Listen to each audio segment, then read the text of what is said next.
Hello जी, कैसे हो आप सभी। उम्मीद है आप सभी बढ़िया होंगे। तो आज हम हमारा ये जो यूट्यूब का सिलसिला है वो लगातार तीसरे अध्याय की ओर आ चुका है, तीसरे चैप्टर की ओर आ चुका है, और जिसका नाम है चतुर्भुजों को समझना।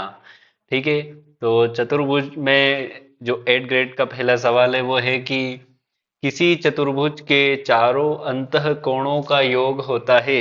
यानी कोई चतुर्भुज है, यानी कोई चतुर्भुज है। चतुर्भुज मतलब जिसकी चार भुजा हो, इसीलिए इसका नाम चतुर्भुज पड़ा है। तो ये बोलो इसके चार अंतःकोण, अंतःकोण मतलब जो अंदर रहते हैं, अंदर जो भी कोण रहेंगे वो अंतर कहलाएंगे। ठीक है। और जो बाहर रहेंगे वो बाह्य कोण कहलाते हैं।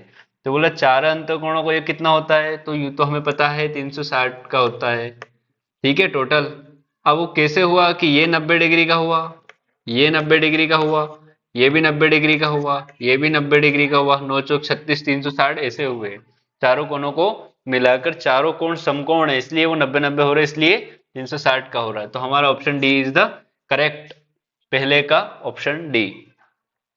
अब दूसरे सवाल की ओर आते हैं हम। तो यदि किसी चतुर्भुज के विकर्ण परस्पर समकोणों पर समद्विभाजित करे तो वह होगा। यानी कोई सम चतुर्भुज है, मान लो ये एक सम चतुर्भुज है। ठीक है। सम चतुर्भुज मतलब जिसके चारों भुजा समान हो वही सम चतुर्भुज कहलाता है। तो बोल रहा है उसके विकर्ण परस्पर। अब ये मान लो कि ये विकर्ण आ रहा है और एक विकर्ण ये हो रहा है। एक चतुर्भुज में ज्यादा से ज्यादा दो विकर्ण हो सकते, इससे ज्यादा विकर्ण नहीं हो सकते। हमेशा दो विकर्ण से ज्यादा नहीं हो सकते चतुर्भुज में। तो बोल रहा है कि जो विकर्ण जो होता है वो समकोणों पर समद्विभाजित करे, तो ये समकोण है। समद्विभाजित मतलब इसको दो बराबर है। अगर ये 90 डिग्री का है तो इसको बराबर बराबर में बांटेगा, मतलब 45 डिग्री ये और 45 डिग्री ये। तो बराबर बराबर जब भी होगा ये, जब समचतुर्भुज होगा। तो वह होगा क्या होगा, क्या होगा, समचतुर्भुज होगा। अगर वो आयत होगा तो भी नहीं होगा, क्योंकि उसमें कम ज्यादा हो सकता है। इधर 55 का उधर है तो 45 का, ऐसा हो सकता है। इधर समलंब है, ये पतंग है, ये भी नहीं हो सकता। सम चतुर्भुज इज द करेक्ट आंसर। ठीक है। तो यदि किसी चतुर्भुज के कर्ण परस्पर समकोणों पर समद्विभाजित करे तो वह सम चतुर्भुज होगा। तो हम तीसरे सवाल की ओर बढ़ते हैं।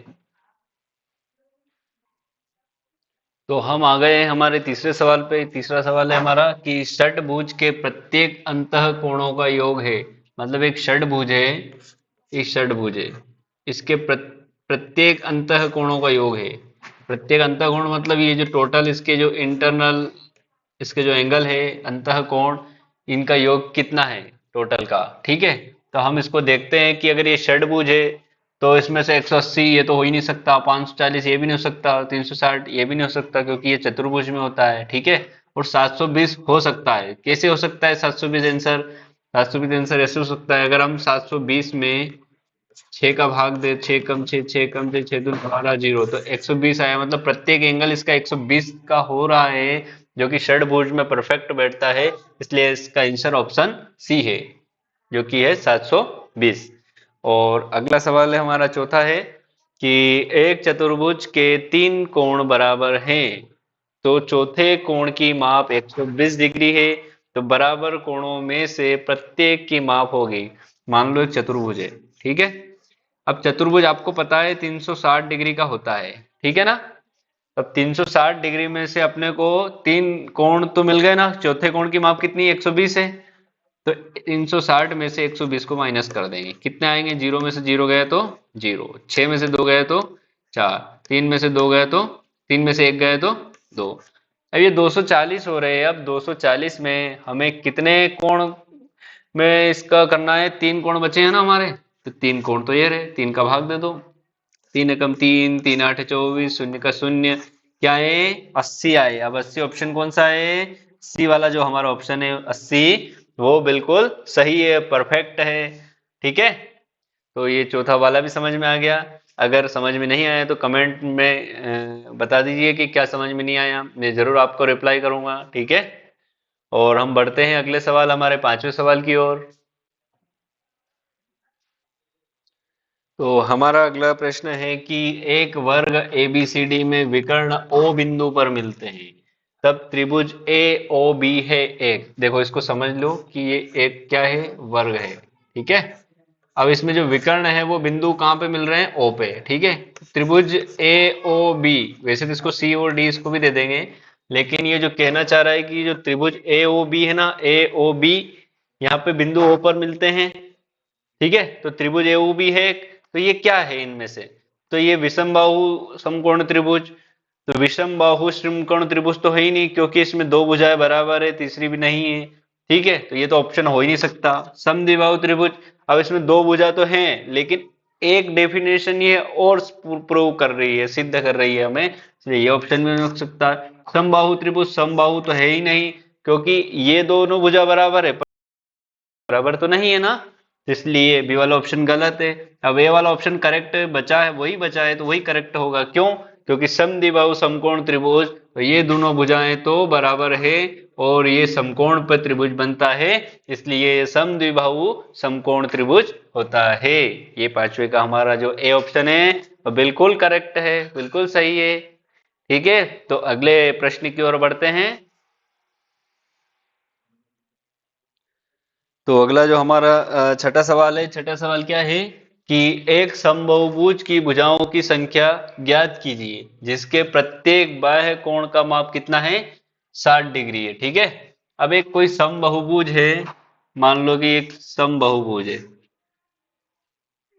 ठीक है। ये एक समबाहुभुज है, मतलब इसकी चार भुजा से ज्यादा भुजा है, या चार भी हो सकती है, तीन भी हो सकती है, पर तीन या चार होती तो ये त्रिभुज और चतुर्भुज कह देता, यानी चार से ज्यादा ही होगी, इसलिए इसने समबाहुभुज कहा है। कि भुजाओं की संख्या ज्ञात करना है और जिसके प्रत्येक बाह्य कोण का माप 60 डिग्री, मतलब हर एक कोण 60 एंगल 60 डिग्री का हो रहा है। तो उसके लिए एक सूत्र है, सूत्र क्या है कि भुजाओं की संख्या, यानी भुजाओं की संख्या को आप एन से भी डिनोट कर सकते हो, दर्शा सकते हो।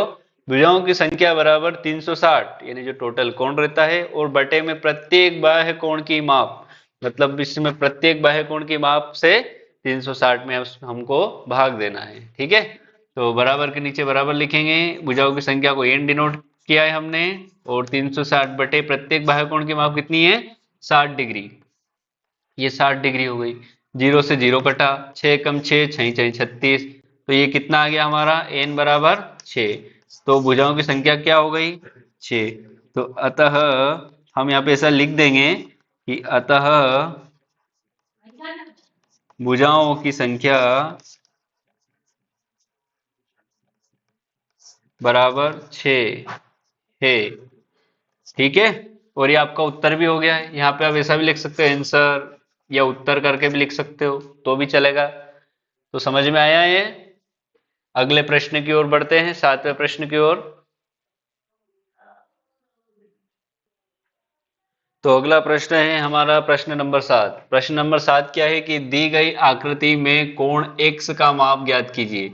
मतलब ये जो आकृति दे रखी है, इसमें हमें x का छोटी दिवाली इसलिए बच्चे लोग पटाखे भी जला रहे हैं। तो दी गई आकृति में x का माप ज्ञात करना है, ठीक है। तो आप सभी को भी हैप्पी दिवाली, छोटी वाली। तो इसमें ये वाला कोण, ये वाला कोण, ये वाला कोण दे रखे, सभी बाह्य कोण दे रखे हैं, और एक x का मान ज्ञात करना है हमें, ठीक है ना। तो x का मान ज्ञात करने के लिए हमें पहले ये बताना होगा कि चतुर्भुज के बाह्य कोण की माप कितनी है, 360। अगर इन चारों को आप जोड़ोगे तो ये 360 होगा, 360 होगा बाह्य कोण। तो तीनों कोण की माप, अगर इन तीनों कोण की माप को करेंगे तो इन तीनों का क्या होगा, जोड़ होगा, योग होगा। तो इन तीनों को हमने प्लस में कर दिया, ठीक है। अब हम क्या करते हैं कि हमको जो चौथा कोण बचा है उसकी माप निकालना है। तो उसके लिए हम सबसे पहले जो टोटल कोण है उसमें से इन तीनों को घटा देंगे, तो जो बचेगा वो चौथा कोण तो अपने आप सामने आ ही जाएगा। 360 में से -90 + 60 + 110, है ना। इन सबको जोड़ा तो कितना आया, 260। तो 360 में से 260 को घटाया तो कितना आया, 100। तो हमारा x का मान हमें यहाँ पे मिल गया कितना, 100 डिग्री, ठीक है। तो ये x ये कितना डिग्री का है, 100 डिग्री का है। तो यही था हमारा सिंपल सा क्वेश्चन था, समझने की जरूरत थी, ठीक है। तो ये तो बहुत आसानी से समझ में आ चुका है। तो अगले प्रश्न की ओर बढ़ते हैं, अगले सवाल की ओर बढ़ते हैं। समझ में आ रहा है तो वीडियो को लाइक कीजिए और सब्सक्राइब जरूर कर देना, ठीक है। क्योंकि आपके लिए इतनी मेहनत कर रहा हूँ, और कुछ समझ में नहीं आया हो तो कमेंट भी कर सकते हो, और भी अपने फ्रेंड्स लोग, दोस्त लोग को शेयर कर सकते हो, अपने भाई बहन को शेयर कर सकते हो जो इस 8वीं क्लास में है, ठीक है, तो 8वें प्रश्न की ओर बढ़ते हैं हम। तो अगला हमारा सवाल नंबर 8वां है कि एक बहुभुज का प्रत्येक अंतःकोण 108 डिग्री है, तो इसकी भुजाओं की संख्या ज्ञात करना है। ठीक है, तो एक बहुभुज है तो उसके प्रत्येक अंतःकोण यानी अंदर वाले जो कोण कितने हैं, 108 डिग्री के हैं।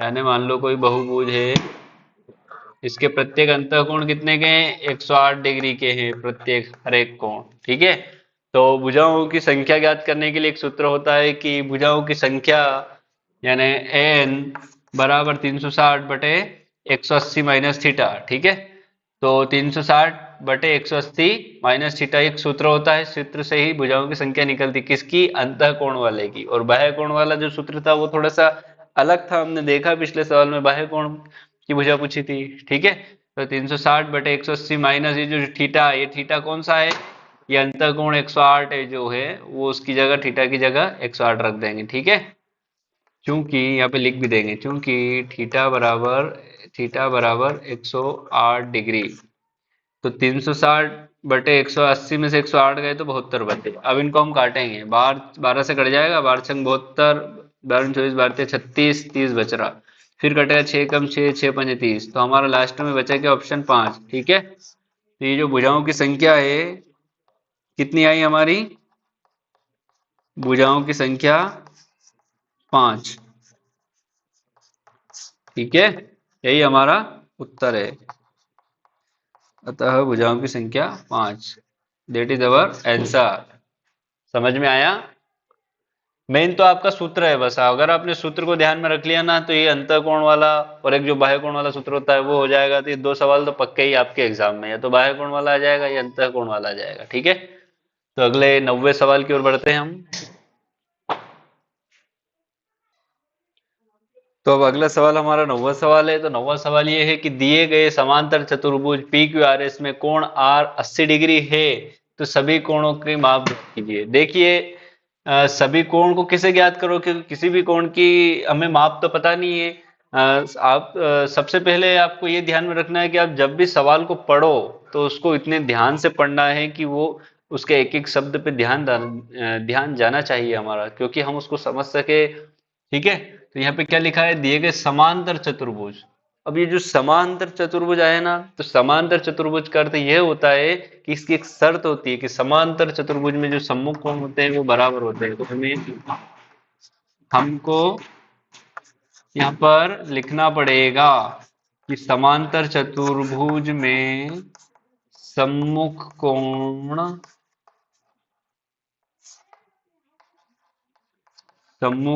बराबर होते हैं। सम्मुख मतलब आमने सामने के। ठीक है,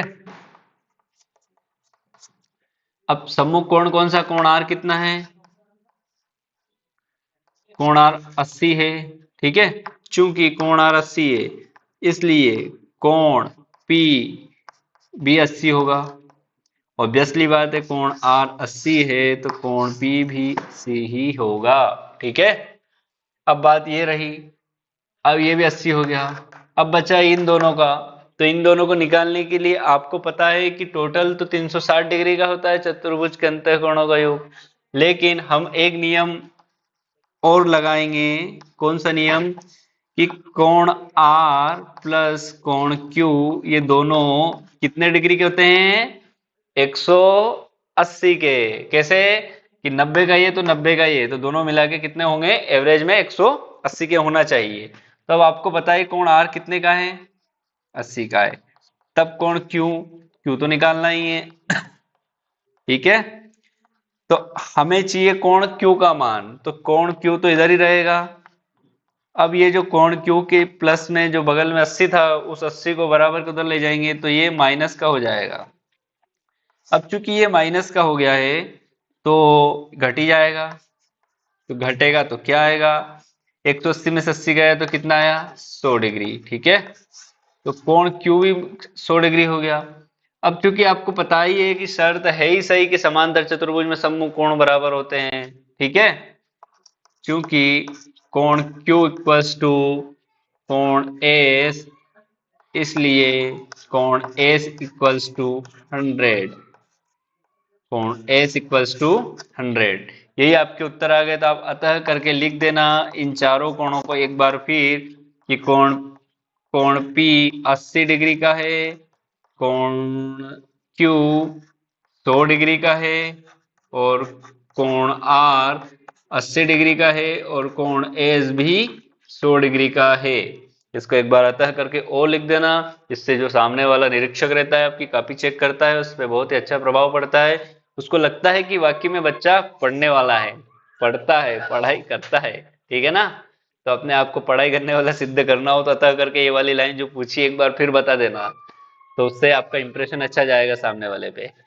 तो अगला सवाल 10वें पे पहुंचते हैं हम, 9वां तो हो चुका है। तो अगला सवाल है हमारा 10वां नंबर का सवाल। तो 10वां नंबर का सवाल यह है कि किसी बहुभुज के बहिष्कोण यानी बाहरी कोण का अंतः कोण से अनुपात कितना है? 1:4। मतलब बाहर का कोण जो है 1 अनुपात का है और अंतः कोण 4 का है। ठीक है? तो इस बहुभुज की भुजाओं की संख्या ज्ञात करनी। देखिए, सबसे पहले तो हमें है ना इसके जो बहिष्कोण और अंतः कोण का अनुपात दे रखा है, तो उसे हमें एक मान के मानना पड़ेगा हमें उसे। ठीक है? तो अनुपात 1:4 है जो कि दे रखा है। तो माना अंतःकोण x है, तो हमने जो 1 था उसको x मान लिया, और बाह्य कोण का 4 था तो उसे x/4 मान लिया। ठीक है? तो अब ये अंतःकोण और बाह्य कोण दोनों का जो योग होता है वो कितना होता है? 180 होता है। अंतःकोण और बाह्य कोण इन दोनों का योग कितना होता है? 180 होता है। ठीक है? तो हमने माना अंतःकोण कितना था? x था, और बाह्य कोण कितना था? x/4 था। तो इन दोनों का योग कितना हो गया? 180। हमने बाह्य कोण की जगह इसको रख दिया, अंतःकोण की जगह इसको रख दिया। अब इस x के नीचे कुछ नहीं है, मतलब इसको 1 मान लेंगे, और 1 और 4 का एलसीएम लेंगे तो कितना आएगा? 4। और 1 में 4 का भाग देंगे तो 4 आएगा। 4 का x के साथ गुणा करेंगे तो 4x आ जाएगा। फिर यहाँ पे क्या है? प्लस, तो हम यहाँ प्लस कर देंगे, और फिर 4 में 4 का भाग देंगे तो कितना आएगा? 1 आएगा। उस 1 का x में गुणा करेंगे तो x ही रह जाएगा। ठीक है? तो यहाँ से ये वाली प्रोसेस समझ में आ गई, बिल्कुल क्लियरली आ गई होगी। ठीक है? अब अगली प्रोसेस में जो नीचे के 4 है भागित में, इसको बराबर के उधर ले जाएंगे तो ये सामने वाली संख्या के गुणे में चले जाएंगे। तो 4x और 1x कितने हो गए? 5x। ठीक है? अब यहाँ से जो x है उसके साथ जो गुणे में था 5, उसको बराबर के इधर ले जाएंगे तो वो सामने वाली संख्या के भाग में चले जाएगी। तो 180 गुणित 4/5। तो इसको 180 को 5 से काटा तो 5 एकम 5, तो फिर इसको काटा 5 3 15, 3 बचा, फिर 0 भी था, 5 अंक 30, तो ये 36 आ गए इस प्रकार। तो x बराबर 36 और गुणे में 4 बचे थे, तो हमने यहाँ पे भी ऐसा इसको लिख दिया है। ठीक है? तो x बराबर 36 चौक 4 छंग 24 का 4 हासिल है 2, 4 3 12, और 2 कितने हो गए? 14। तो x का मान हमारा आ गया, x की वैल्यू जो हमारी आ गई 144, जो कि बिल्कुल परफेक्ट है। अब देखना आगे क्या होता है कि हमने जो शुरू में माना था कि अंतःकोण और बाह्य कोण इन दोनों का योग कितना होता है? 180 होता है। तो हमारा ये क्या आ गया? अंतःकोण आया ना। तो अंतःकोण x आया, x आया तो x तो हमने माना था कि अंतःकोण है, लेकिन इसको फिर से यहाँ पे अंतःकोण की जगह जो x था उसकी जगह रख देंगे 144 को, और प्लस बाह्य कोण बराबर 180। तो बाह्य कोण बराबर ये 180, और ये जो 144 इधर है इसको बराबर के उधर ले जाएंगे तो ये माइनस का हो गया। ठीक है? तो 180 में से 144 गए तो कितने बचे? 36। अब ये अंतःकोण भी आ गया, बाह्य कोण भी आ गया। अब हमसे जो पूछा था किसकी भुजाओं की संख्या बताना है, तो भुजाओं की संख्या के लिए एक सूत्र होता है कि भुजाओं की संख्या है n बराबर 360 बटे बाह्य कोण। ये बाह्य कोण के लिए, अंतः कोण के लिए हमने देखा था ना कि 360 बराबर 180 माइनस थीटा, वो सूत्र अलग है और ये सूत्र अलग है।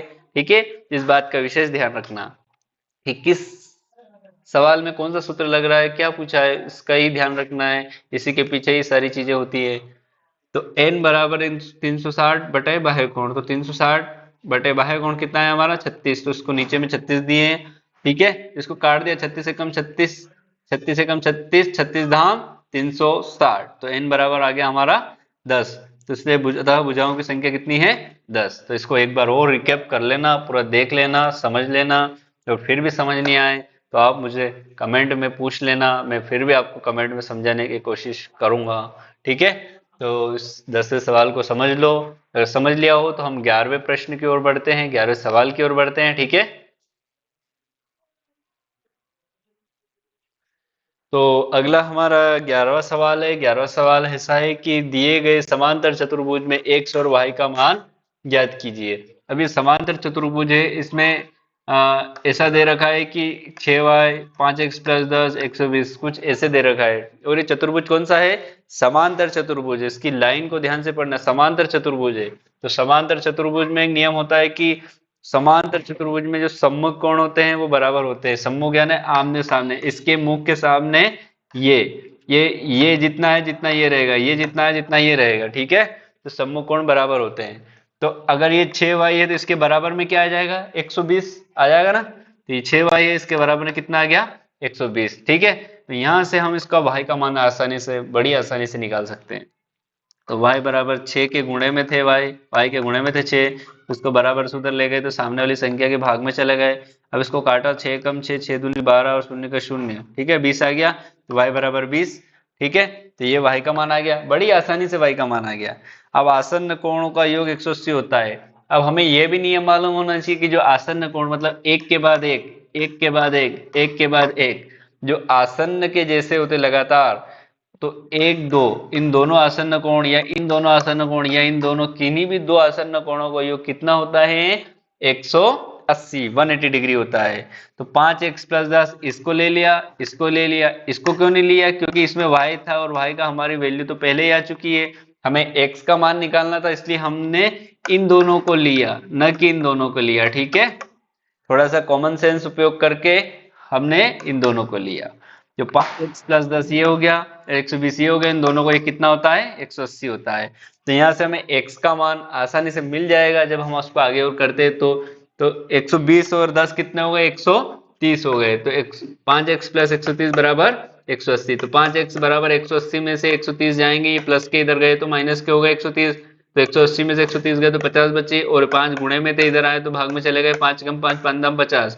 तो x का मान कितना आ गया? 10। तो इसे आप आखिरी में से लिख देना कि अतः x बराबर 10, y बराबर 20, ठीक है, और उत्तर कर देना। यही आपका आंसर आ जाएगा, परफेक्ट हो जाएगा। इसको ऐसे समझ के बड़ी आसानी से कर सकते हो, बहुत ही सरल है, कोई दिक्कत वाली बात नहीं है, ठीक है। बढ़े अगले सवाल की ओर। ठीक है, अगले सवाल की ओर चलते हैं।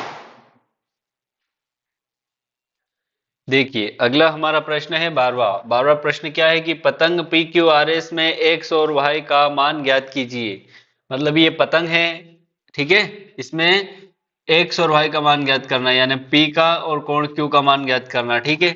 अब ये पतंग वाला जो सवाल है ना, उसमें आपको एक चीज तो बिल्कुल क्लियर करना ही पड़ेगी। क्या क्लियर? कि पतंग के सम्मुख कोणों का, पतंग के सम्मुख जो कोणों का युग्म रहता है वो बराबर होता है। तो सम्मुख कोणों का जो एक युग्म रहता है ना, सिर्फ वही बराबर होता है, दूसरे युग्म बराबर नहीं होते ये पतंग में। सम्मुख कोणों का एक युग्म, ये कोणों के सम्मुख युग्म बराबर होते हैं, सिर्फ ये वाले नहीं होते हैं, यही होते हैं, ठीक है। तो इसमें कोण क्यू के बराबर कोण एस रहेगा, या फिर कोण एस के बराबर कोण क्यू रहेगा। तो कोण क्यू के बराबर कोण एस रखा, कोण, तो एस कोण कितना 110 का है, तो कोण क्यू भी कितने का रह जाएगा? 110 का, ठीक है। तो हमने इन चारों को जोड़ा, जोड़ा क्या मतलब? इन चारों का योग होता है कितना? 360। तो कोण पी, कोण क्यू, कोण आर, कोण एस, इन चारों का योग कितना होता है? 360 होता है। तो कोण पी का मान कितना है? एक से रख दिया। कोण क्यू का मान कितना है? भाई ये तो भाई रख दिया। कोण आर का मान कितना है? 60 है, 60 रख दिया। एस का मान कितना है? 110 है, तो 110 रख दिया, बराबर में 360 है। अब x की जगह x रख दिया, और y का मान तो कोण q है, तो कोण q की जगह कितने थे? 110 थे, ये 110 है तो ये भी 110 रहेगा। तो हमने y की जगह बिल्कुल परफेक्ट 110 टिका दिए हैं। और 60 और 110 कितने होते हैं? 170, बराबर के नीचे बराबर और 360। अब आगे इनको जोड़ते हैं कि 110 और 170 कितने होते हैं? 200 ने 80। तो x प्लस 280 बराबर 360। तो 280 प्लस के इधर है तो बराबर उधर जाएंगे तो माइनस के हो जाएंगे, ये माइनस के हो गए। तो 360 में से 280 गए तो 80 बचे। तो x का मान तो 80 आ गया, और y का मान y बराबर 110 है। क्यों है? ये वाला यहीं से आ गया था मान, तो हमारा कोण क्यू और y एक ही चीज है। तो y बराबर 110 डिग्री है और x बराबर 80 डिग्री है। तो x और y का मान हमारे सामने बिल्कुल परफेक्टली निकल चुका है, क्लियरली। तो बढ़ते हैं अगले सवाल की ओर। देखिए अगला प्रश्न नंबर हमारा 13 है कि दिए गए आयत pair P A I R pair में कोण ए आर आई, कोण आर एम आई और कोण पी एम ए ज्ञात कीजिए। अब ये पी ए आई आर एक आयत है जिसमें हमको कोण ए आर आई ये वाला, और आर एम और आई ये वाला, और पी एम ए ये वाला और ये वाला ज्ञात करना। ठीक है, तो उसके पहले सबसे पहले आपको कोण ए आर आई ज्ञात करना है। तो कोण ए आर आई, इसमें देखो, इसमें कौन कौन से कोण ए हैं, कोण आर है, कोण आई है। तो कोण ए को लिख लिया, कोण आर को लिख लिया, और कोण आई को लिख लिया।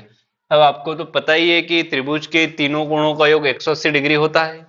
तो ये त्रिभुज के तीनों कोणों का योग कितना हो गया, 180 डिग्री हो गया। तो कोण ए कितने डिग्री का है, 35 डिग्री का है। कोण आर कितने डिग्री का है, कोण आर तो ज्ञात करना है हमें। ठीक है, और कोण आई, 90 डिग्री का है, क्योंकि ये समकोण पे है। ठीक है, इसलिए 90 डिग्री का हो गया, और बराबर में 180। तो 35 और 90 कितने हुए गए, कितने हो गए, 125, और प्लस कोण आर बराबर 180। अब इस 125 को बराबर से इधर ले जाएंगे तो ये माइनस के हो जाएंगे। तो कोण आर बराबर 180 माइनस 125, तो 180 में से 125 जाते हैं तो हमारे 55 बचते हैं। कोण आर बराबर 55 डिग्री, मतलब कोण ए आर आई कितना आ गया, 55 डिग्री। मतलब ये वाला कितना आ गया, 55 डिग्री आ गया हमारा। ठीक है, अब दूसरा हमें ज्ञात करना है कोण आर एम आई। आर एम आई मतलब ये आर, ये एम और ये आई, ये वाला ज्ञात करना। ठीक है, मतलब एम वाला। तो कोण आर कितने डिग्री का हमने अभी निकाला, 55 डिग्री का। कोण एम तो ज्ञात करना है, और कोण आई कितने का है, 55 डिग्री का है। ठीक है, 55 डिग्री का है कोण आई। ठीक है ना, तो 55 डिग्री। तो यहाँ पे कुछ गड़बड़ हो रही है क्या, कुछ भी गड़बड़ नहीं हो रही है।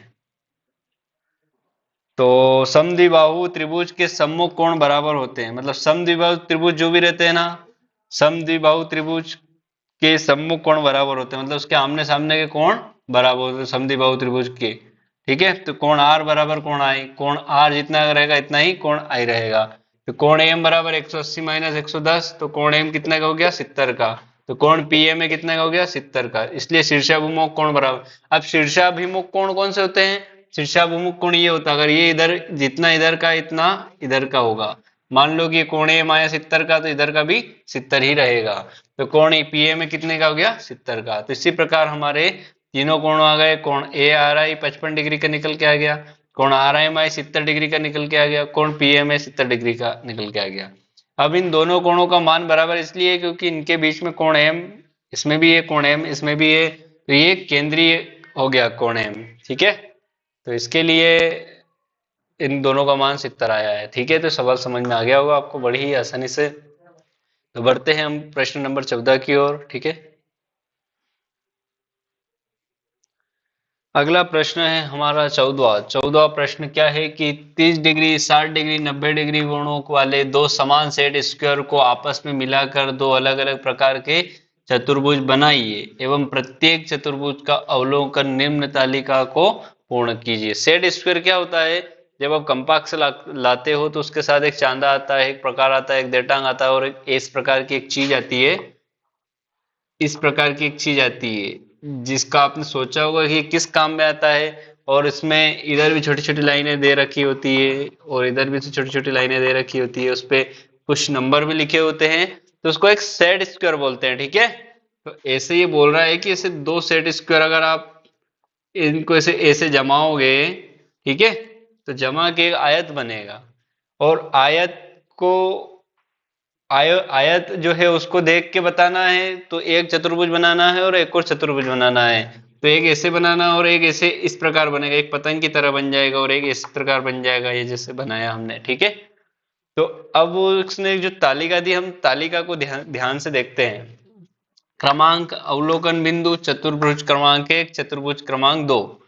तो पहला है कि चतुर्भुज का प्रकार क्या है। सबसे पहले तो एक चतुर्भुज प्रकार वाला ये वाला देख लो, एक प्रकार। पहले तो हमारा एक प्रकार का ये वाला चतुर्भुज बना है, इसका कैसा है, पतंग जैसा है, तो ये हो गया, हमने लिख दिया पतंग। फिर दूसरा जो चतुर्भुज बना है हमने ये वाला, ये कैसा बना, समांतर चतुर्भुज, तो ये समांतर चतुर्भुज हो गया, यहाँ पे लिख दिया हमने समांतर चतुर्भुज। फिर दूसरा पॉइंट है कि क्या सम्मुख भुजाएं बराबर है, सम्मुख भुजाएं आमने सामने की। तो जो पतंग है इसमें तो आमने सामने की भुजा कौन कहाँ की बराबर है, इसके सामने ये है और इसके सामने ये है, ये और ये इसके सामने ये, तो बराबर इसमें भुजाएं बराबर नहीं है, ठीक है। और चतुर्भुज क्रमांक 2 में भुजाएं बराबर हैं, किसमें, इसमें कौन सी, आमने सामने की सम्मुख भुजाएं। तो तीसरा पॉइंट है कि क्या सम्मुख कोण बराबर है, तो सम्मुख कोण में पतंग में केवल सिर्फ एक जोड़ा जो रहता है सम्मुख कोण का, ये वाला, यही बराबर रहता है, ये दोनों बराबर नहीं रहते हैं। और जो समांतर चतुर्भुज जो बना है उसमें तो सभी कोण बराबर रहेंगे ना, सम्मुख कोण, ठीक है, सम्मुख कोण आमने सामने के। अब चौथा है कि क्या विकर्ण बराबर है, विकर्ण मतलब ये, तो पतंग में तो विकर्ण बराबर नहीं रहेंगे, एक विकर्ण तो इतना लंबा और एक विकर्ण इतना छोटा, तो ये तो बराबर नहीं है विकर्ण तो, ठीक है। और समांतर चतुर्भुज में भी एक विकर्ण इतना और एक विकर्ण इतना, ठीक है, ये भी बराबर नहीं है।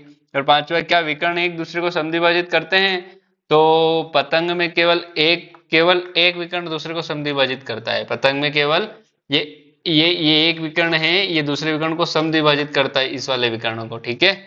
और चतुर्भुज क्रमांक 2 में, हाँ, इसमें भी करता है, ठीक है, इसमें दोनों विकर्ण एक दूसरे को समद्विभाजित करते हैं। और छठा है कि क्या प्रत्येक कोण समकोण है, तो पतंग में तो नहीं है, और समांतर चतुर्भुज वाला है उसमें है, हाँ, इसलिए हमने हाँ कर दिया। तो इस वाली सारणी को पूरा के पूरा उसमें एडग्रेड में उतार लीजिए और समझिए, चित्र बनाइए, पतंग वाला चतुर्भुज क्रमांक 1 है नहीं के, और ये वाला 2 है, ये भी वही है, 2 वाला ही है, तो इसको समझिए, बनाइए, ठीक है, और प्रैक्टिकल रूप से उस चीज को देखिए। और प्रश्न नंबर 15 पे हम जाते हैं। तो अगला हमारा प्रश्न है कि एक पतंग, यानी एक पतंग बनाकर उसके बाह्य कोणों की मापों का योग ज्ञात कीजिए। मतलब पतंग तो बनाना है पर एक विशिष्ट प्रकार का चतुर्भुज बनाना है, ठीक है। तो हम जानते हैं कि चतुर्भुज के बाह्य कोणों का योग कितना होता है, 360 डिग्री होता है। चतुर्भुज रहता है ना, उसके बाह्य कोणों का योग कितना होता है, 360 डिग्री होता है। तो अब आपको तो पता है कि ए बी बराबर ए डी है, ठीक है, और बी सी बराबर सी डी है, ठीक है। तो पतंग एक विशिष्ट प्रकार का चतुर्भुज है, इसलिए इसके बाह्य कोणों का योग 360 डिग्री होगा। मतलब कुल मिला के वो जैसा कह रहा है ऐसा हमको पतंग का चित्र बनाना है, और कुछ दो दो रेखाएं उनकी बराबर बतानी है, ठीक है। और ये भी बताना है कि पतंग एक विशिष्ट प्रकार का चतुर्भुज है, इसके लिए इसके बाह्य कोणों का योग 360 डिग्री होगा, ठीक है। तो ये 15 नंबर वाला पूरा हुआ। अगर आपको वीडियो पसंद आए, सभी सवाल पसंद आए तो चैनल को सब्सक्राइब कीजिए, वीडियो को लाइक कीजिए, और अपने और दोस्तों को इसका शेयर कीजिएगा ताकि वो भी उस चीज़ को समझ सकें। और उस चैनल को सब्सक्राइब जरूर कर देना, आपके लिए इतनी मेहनत कर रहा हूँ, ठीक है। Thank you, good bye, take care, signing of.